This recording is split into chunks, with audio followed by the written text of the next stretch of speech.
Atë qikat, atë djemt. Ku shfaqet autizmi ma shumë? Spektri autizmi diagnostifikohet shumë shpesh te djemt se sa te vajzat. Ky studim tregon se 9% e djemtëve në popullatën e përgjithshme shfaqin tipare të theksuara të spektrit të autizmit, kurse qikat veç 1%. Po kjo nuk e tregon realitetin. Tregon se qysh na i masim këto simptoma.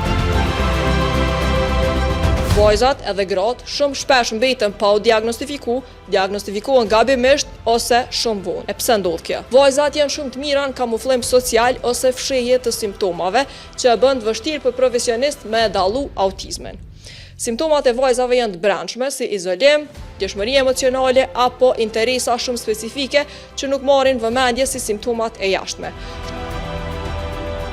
Shumica e mjeteve që përdoren me diagnostifiku autizmin janë testu kryesisht te djemt, pra ato janë të ndërtume për me i dallu simptomat tipike të djemtëve. Edhe kjo i lën shumë vajza jashtë sistemit të diagnozës. Një studim tjetër ka treguar se edhe kur disa mësues i kanë pas simptomat e njëjta te një djalë edhe te një vajzë, kanë pas shumë ma shumë gjasa me mendu që djali ka autizëm e vajza thjesht është e marrëshme. Po çka ndodh kur nuk e ki diagnozën e saktë? Shumë qika kalojnë vite me ankth pa përshkrueshëm, depresion, ndjenjen e mospranimit e shpesh herë edhe në vetlëndim. E ju çka po mendoni, a janë krejt diagnozat e sakta?